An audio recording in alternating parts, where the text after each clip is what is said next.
ETF index mutual funds నేర్చుకుని stock మార్కెట్లో రాణించాలనుకుంటున్నారా? వెంటనే ఈ నెంబర్కి కాల్ చేయండి. నమస్తే రమ్మగారు. నమస్తే జయ. రమ్మగారు, ఆడవాళ్ళకి ఆర్థిక స్వేచ్ఛ ఒక రకంగా చెప్పాలంటే ఎక్కువైపోయింది. దీనివల్ల సమస్యల్ని చూస్తూ ఉన్నాం, ఇదివరకు లేని కొత్త కొత్త సమస్యల్ని.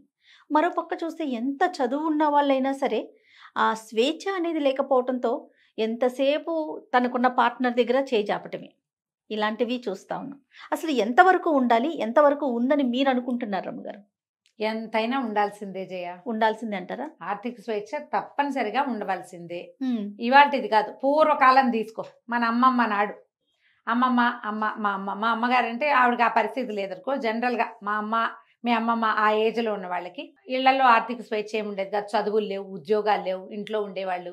భర్తలు ఏమైనా ఇస్తే దాంతో ఇల్లు నడిపేవాళ్ళు, లేదా భర్తలు తెచ్చి పడేస్తే ఇల్లు నడిపే కాలాన్నే మన అమ్మలు చూశారు. వీళ్ళకి ఆర్థిక స్వేచ్ఛ ఉండేదా ఆ రోజుల్లో? తెలియదు మనకి. వాళ్ళకి ఏముండేవి?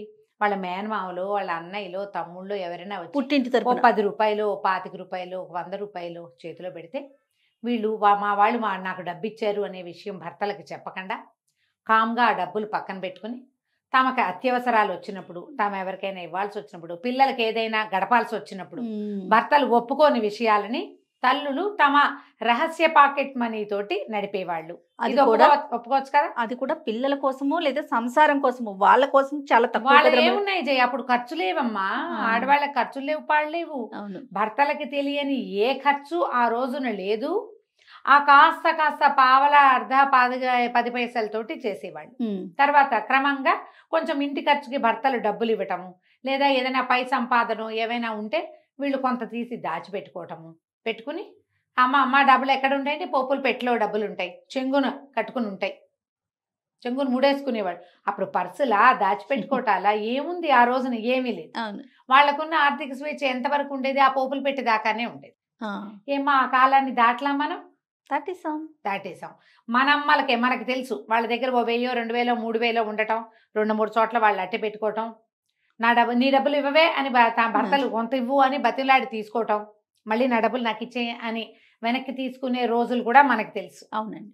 క్రమంగా అవన్నీ దాటేసాం. మనకు ఉద్యోగాలు, చదువులు వచ్చాయి, ఉద్యోగాలు వచ్చాయి. ఒక 20 ఏళ్ల క్రితం దాకా చదువులు, ఉద్యోగాలు ఉన్నా కూడా అందులోంచి, ఆ జీతాల్లోంచి టీచర్లుగా పనిచేస్తూ నెలకి ఇంత పెద్ద అమౌంట్ వచ్చేవాళ్ళు, బ్యాంక్ ఆఫీసర్లుగా ఉండేవాళ్ళు కూడా ఏం ఖర్చు పెట్టాలన్నా భర్త అనుమతితోటే ఖర్చు పెట్టే విధానమే మన ఇండియాలో ఉండేది, ఉన్నది. 20 ఏళ్ల క్రితం దాకా అనుకో. 20 ఏళ్ల క్రితం నుంచి కొంచెం ఇంకా బాగా బ్రైట్ అయ్యి వీళ్ళు ముందుకెళ్ళి నా అకౌంట్ నాది, నీ అకౌంట్ నీది, నీ డబ్బులు నీవి, నా డబ్బులు నావి, నా ఖర్చులు వేరు, నీ ఖర్చులు వేరు, కామన్ ఖర్చులు వేరు అని మాట్లాడుకునే ఒక సమాజం మొదలైంది 20 years బ్యాకే. ఇప్పుడు ఎలా ఉంది? ఆడపిల్లలు కూడా, మగ పిల్లాడు 22 ఏళ్ళు వచ్చి వాడు ఇంజనీరింగ్ ఇంకా మీసాలు కూడా రావు, బుజ్జి మొహం, లేత మొహం వేసుకుని ఉంటాడు. వాడికి ఒక 20 లక్షల జీతం, 10 లక్షల జీతం. ఆ పిల్లకి ఇంకా అన్నం సరిగ్గా కలుపుకొని తింటున్నది, ఆవకాయ అమ్మాయి కలిపెట్టాలి, దానికి వచ్చేస్తాయి ఒక 20 లక్షలు. డబ్బులు వచ్చేసరికి ఇప్పుడు వీళ్ళకి నా డబ్బు ఇది, దీంట్లో నేను ఇది చేస్తా, ఇది చేయను, నాది ఇది అని చెప్పడం క్లియర్గా నేర్చుకున్నారు. మనం ఇది తెలుసు మనకి. అవును. దాంతో ఇంతంత జీతాలు రావడంతో పిల్లలకి, ఆడపిల్లలకి ఐడియాలజీ పెరిగిపోయిందని, ఆ స్వేచ్ఛ ఎక్కువైపోయిందని 100 రకాలు, వేల కొద్ది వీడియోలు, పెద్దవాళ్ళు, చిన్నవాళ్ళు, పల్లెటూరు వాళ్ళు, పట్నం వాళ్ళు అందరూ ఇవే మాట్లాడతారు. కానీ ఇప్పటికీ కూడా నువ్వేం చేసావు అని ప్రశ్నించకుండా ఉన్న సమాజం లేదు మనకి. లేదు నమ్మగారు. ప్రశ్నే సమాధానమే. సమాధానం రాతే దాని మీద కొట్లాట, దాని మీద పోట్లాట. ఇలా స్వతంత్రిస్తే నేను నీతో ఉండనని బెదిరింపు. వీలైతే 4 నోటి మాటలు, లేకపోతే 2 చపేటాలు. అవి ఇంకా ఉన్నాయి, అవి పోలా. ఆ సమాజం ఉంది, అవి పోలేదమ్మా, అవి పోలా. ప్రతి వాళ్ళు కూడా పెద్ద పెద్ద ఉద్యోగాలు, చాలా పెద్ద జీతాలు, అంకెలు చెప్పడానికి భయం, అమ్మో ఇంత అని మనకి భయం వేసేంత డబ్బు వచ్చే వాళ్ళు కూడా ఆన్సరబుల్గానే ఇప్పటికీ ఉంటున్నాం. ఇంకా ఉండాలేమో, ఆ మాత్రం కొంచెం కట్టడి లేకపోతే డబ్బు వృధా అయిపోవచ్చు ఏమో. కానీ రూపాయికి, పావలాకి అడగాల్సిన పరిస్థితి అయితే మరి అన్యాయం కదా. అయిందా? అక్కడి నుంచి నువ్వు ఇంత అమౌంట్ వెళ్ళింది, మీ వాళ్ళకి ఎందుకు పంపించావు, నువ్వు ఎందుకు చేసావు అని ప్రశ్నలు. ఇదంతా ఇచ్చావు, ఇది ఎప్పుడు వస్తుంది అని అడిగేది, ఇవన్నీ ఉంటాయి. దీంతో పాటు ఇంత పెద్ద ఆర్థిక స్వేచ్ఛని అలవాటు పడి ఉంటారు ఆడపిల్లలు. కానీ వీళ్ళకి ప్రెగ్నెన్సీలో డెలివరీలో ఎవ్వరూ సపోర్టు లేని పరిస్థితి వస్తే ఉద్యోగం మానేసి పిల్లల్ని చూసుకోవాల్సి వస్తుంది. కొంతమంది చాయిస్ తీసుకుంటారు, తమంతట తమే పిల్లల్ని పెంచుతాను, ఒక 5 ఏళ్ళో 10 ఏళ్ళో పెంచుకుంటాను నేనే, తర్వాత ఏదో వర్క్ చేస్తా లేకపోతే లేదు. దానికి భర్తలు కూడా ఒప్పుకుంటున్నారు. కొంతమంది ఒప్పుకోరు, కాదు జాబ్ మానేస్తే ఇట్లా ఇన్ని లక్షలు పోతాయి, డబ్బులు కావాలి, పిల్లల భవిష్యత్తు చెప్తారు. చాయిస్లను బట్టి ఒక పెళ్ళైన లేట్గా పిల్లలు పుట్టారనుకో, అప్పుడు పిల్లల పెంపకమే మెయిన్ చాయిస్గా ఉండొచ్చు. ఓకే. అప్పుడు వీళ్ళు ఆర్థికమైన స్వేచ్ఛని ఆలోచన మన డబ్బులు ఉన్నాయి కదా, కొంత సంపాదించి పెట్టుకున్నాం కదా, ఇది మనం గడుపుకోవచ్చులే అని అనుకొని ఈ పిల్లల్ని పెంపకానికో దేనికో దిగుతారు. జనరల్గా మనం దీన్ని అందరూ సపోర్ట్ చేస్తారు కదమ్మా. అంతేగా. పిల్లల్ని చాయిస్గా తీసుకోవటం, పిల్లల పెంపకాన్ని నువ్వెందుకు తీసుకోవాలి, మీ ఆయన ఎందుకు ఉద్యోగం అనేది పిల్లని చూడ్డు అనేవాళ్ళు కూడా ఉన్నారు, లేరంటల్లా. చాలా తక్కువ, చాలా తక్కువ. కానీ అలాంటి ఊహలు వస్తున్నాయి. నేనే ఎందుకు చూడాలి, ఈ పిల్లాడు నా ఒక్క పిల్లాడేనా, కనే కష్టం నేను పడ్డాను, పెంచే కష్టం అతను ఎందుకు పడకూడదు అని అనుకునేవాళ్ళు అక్కయ్యలు వచ్చాయేమో, అవి కూడా ఉన్నాయి. ఐడియాలజీ.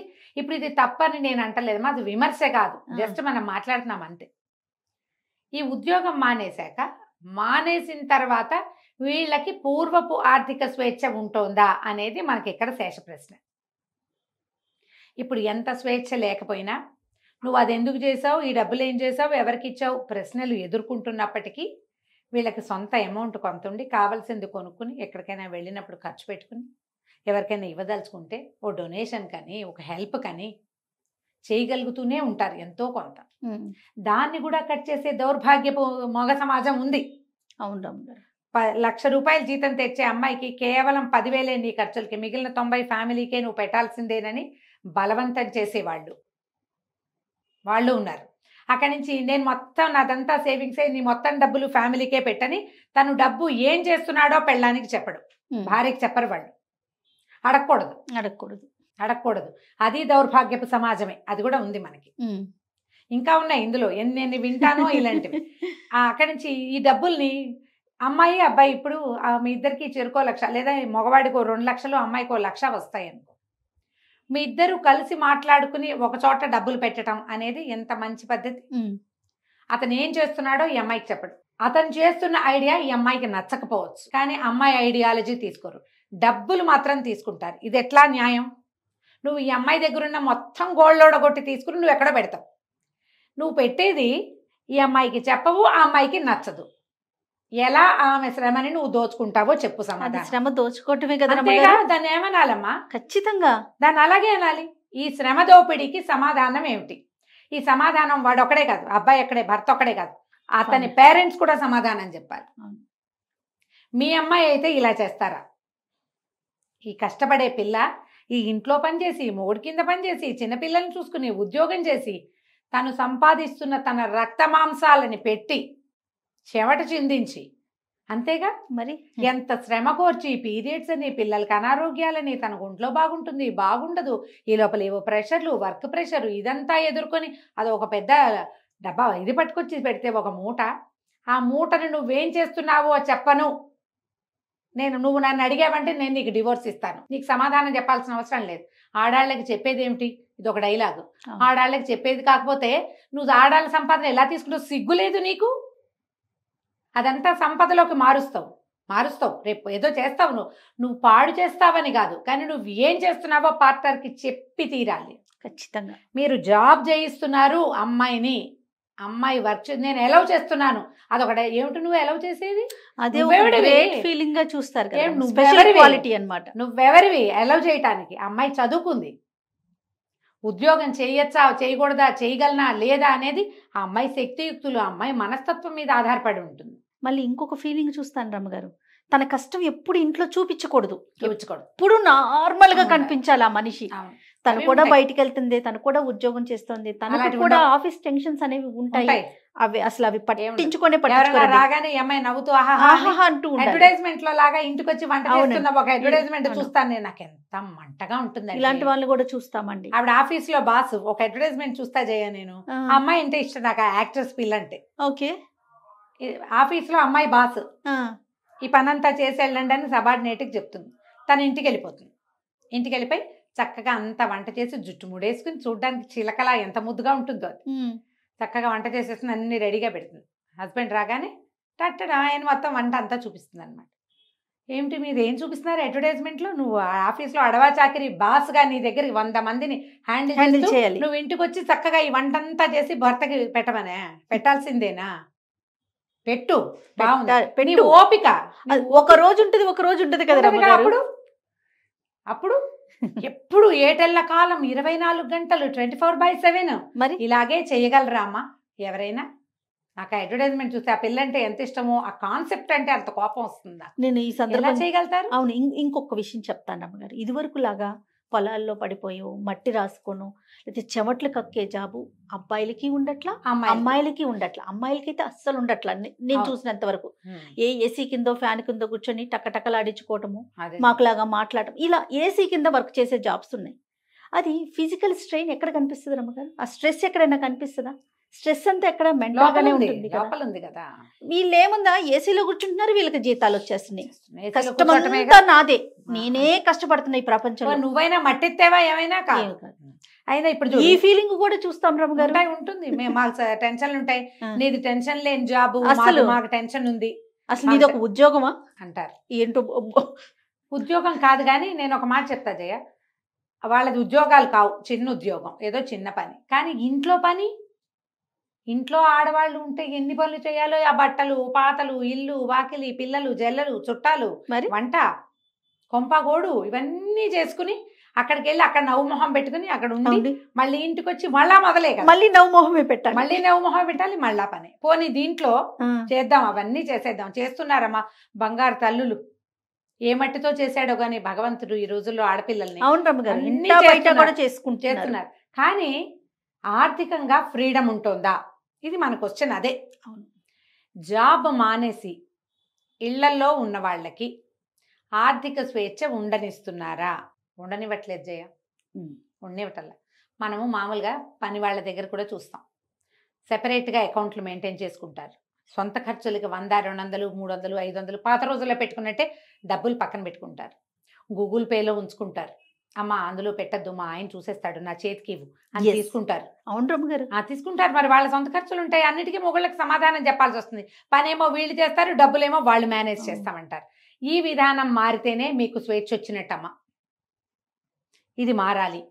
ఇప్పుడు మా ఫ్యామిలీ కోసం ఒక పెద్ద అమౌంట్ లేదా ఒక అకౌంట్ అనేది ఉంచుకుని అందులో అది కదిపేటప్పుడు మీరిద్దరూ మాట్లాడుకునే చేయండి.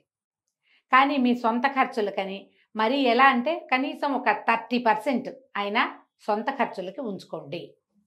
కనీసం 30% మీ శ్రమకి గుర్తింపు. అకౌంట్స్ సీజ్ కలిపేసేయటం. ఎప్పుడు జాయింట్ అకౌంట్లే ఉంటాయి జయ భార్యాభర్తలకి. ఆడవాళ్ళకి సొంత అకౌంట్లు ఉండనివ్వరు. ఉండనిచ్చిన మొత్తం పాస్వర్డ్తో సహా వాళ్ళకే తెలుసు. నువ్వు చూడు, చాలా మందికి భర్తల పాస్వర్డ్లు తెలియవు, భార్యల పాస్వర్డ్లు అందరికీ తెలుస్తాయి. ఇంట్లో పిల్లలు కూడా తెలుస్తాయి జయ. అవును రమ్మగారు. ఫోన్లకు అంతే, ఏటీఎం కార్డులకు అంతే, ఏటీఎం కార్డు అంతే, డెబిట్ కార్డు అంతే, క్రెడిట్ కార్డు అంతే. అన్ని పిల్లలకి భర్తకి తెలుసు, భర్త గారివి తెలియదు. ఒక్కటి కూడా తెలిసి ఉండదు. మనం ఏం చేసినా, మీరు ఏం చేసినా భర్తలకు వెంటనే అది వచ్చేస్తుంది. అక్కడ 1000 గీసింది, ఇక్కడ 2000 గీసింది, అక్కడ 10,000 ఏదో. కానీ భర్తలు చేసినవి మీకు వస్తాయా? రావు. ఇప్పుడు సమానత్వం ఎక్కడుందమ్మా? నేను సమానత్వానికి చెప్పట్లేదు, కనీసం 70-30 ఉంచుకోండి అని చెప్తున్నా. ఆ మాత్రమైనా తీసుకోండి. అది లేనిదే కుదరదు. డబ్బే జీవితమా, డబ్బు ఇంపార్టెంటా? కాదు. మానవ సంబంధాలు ఇంపార్టెంట్. అవును. మరి మగవాళ్ళకి అవి కాదా? కాదు రమ్మగారు, కాదు. డబ్బు ఇంపార్టెంట్ కాదన్నప్పుడు మనం ఇంట్లో కూర్చోట్లేదు కదా. కూర్చోట్లేదుగా. అంతే కదా, మనం కూడా పరుగులు పెడుతున్నాం కదా జయ. పెద్దవాళ్ళు ఉంటారు. ఇప్పుడు మన అమ్మలు కొంతమంది, ఇప్పుడు నా ఏజ్ కంటే కొంచెం పెద్దవాళ్ళు అనుకో. నా ఏజ్ అంటే ఇంకా సంపాదించే వయసే కదా. అవును. 60+ అయ్యాక ఇప్పుడు మన అమ్మ ఉంది, ఎక్కడో ఉంటుంది ఆవిడ, ఏదో ఊళ్ళో ఉంటుంది, మనం ఒక ఊళ్ళో ఉంటాం. అమ్మకి అంత డబ్బులు వస్తాయి రావు. ఆవిడ కూరలు తెచ్చుకోవాలి, సరుకులు తెచ్చుకోవాలి, చేయాలంటే మనం ఏం చేస్తాం? ఓ గూగుల్ పేనో, ఓ ఫోన్ పేనో, ఇంకోటి ఏమిటో పెట్టి రెగ్యులర్గా అందులో డబ్బులు ఉండేలాగా చూస్తాం. అమ్మ తన దారిని తను ఖర్చు పెట్టుకోవడానికి. ఖర్చు అంటే ఏమిటో వాడేసుకోవటం కాదు, రెగ్యులర్ దైనందిన అవసరాలైనా ఉంటాయి కదా, అది మన ఇంటికే తీసుకొస్తారు. ఒక అకౌంట్ వాళ్ళ గూగుల్ పేకి అటాచ్డ్గా చేసి వదిలిపెట్టాలి. పెళ్ళాలకి అలా చేయకుండా చేసే వాళ్ళు ఉన్నారు తెలుసా ఇప్పటికీ. ఈ రోజుల్లో యంగ్స్టర్స్ 30+ వాళ్ళే మీరు బాగా ప్రాక్టికల్ గా కేసెస్ ఒక్క చూస్తున్నారు. రూపాయికి కూడా సమాధానం చెప్పాల్సిన స్థితిలో ఉంటున్నారు ఆడపిల్లలు. కేసులు చూస్తున్నారు కదా రమ్మగారు. ఉద్యోగం మానేశారంటే వెంటనే వాళ్ళ అకౌంట్ చచ్చారే. భర్తల పరం అయిపోతాయి. అందులో డబ్బు ఉంటుంది బోల్డు, కాస్త కుస్తాగా జయ కళ్ళు తిరిగేంత అంకెలు ఉంటాయి. అయినా సరే ఎంత ఘోరం కదా రమ్మగారు. చాలా ఘోరం అమ్మ. దీన్ని సహించద్దు. అప్పుడు గొడవలు అయిపోతాయండి, డివోర్స్కి వెళ్తా. ఏమిటి డివోర్స్? నీ ఒక్కదాని బాధేనా? అవతల వాడి బాధ కాదా? ఇక దానికి ఫైనల్ డెసిషన్ అదేనా? ఏమి నువ్వు సంపాదించిన డబ్బులు నువ్వు కొంత వాడుకోవడానికి కూడా డివోర్సేనా? ఎట్లా అది ఎలా సాధ్యం? ఇప్పుడు చెప్పండి. మగవాళ్ళు ఎందుకు ఈ రకమైన దౌష్ట్యానికి దిగుతారు? నాకు సమాధానం అక్కడ కావాలి. ఆడాళ్ళు కాదు, మగవాళ్లే. మీకు వద్దా భార్యలు? తనకే 36 భర్త కావాలా? వస్తాయా? ఇది కాకపోతే ఇంకోటి వస్తుందా మీకు? రాదు. పైగా ఇండియాలో ఏమిటి 1000 మంది అబ్బాయిలకి 845 మంది ఆడపిల్లలు ఉన్నారమ్మా. ఇది బాగుంది నిజంగా. నిజం రమ్మగారు. మీకు పెళ్లి అమ్మాయికి భర్త, కుటుంబము, ఫ్యామిలీ, సంతోషము ఆడవాళ్ళకి ఎంత అవసరమో, మీతో పాటు ఉన్న ఒక స్త్రీ ఆమె యొక్క సంతోషము, ఒక వీడు నాతో ఉన్నాడు, నేను ఇతనితో ఉన్నాను, నా జీవితం బాగుంది అని ఆమెకి అనిపించటమే మీ బతుకు. అది లేనిదే వేస్ట్ మీరు. అంతే. ఆమెకు ఆర్థిక స్వేచ్ఛ లేదు, ఎవరికైనా కలవడానికి లేదు, ఎవరితో నా ఫోన్లో మాట్లాడడానికి లేదు.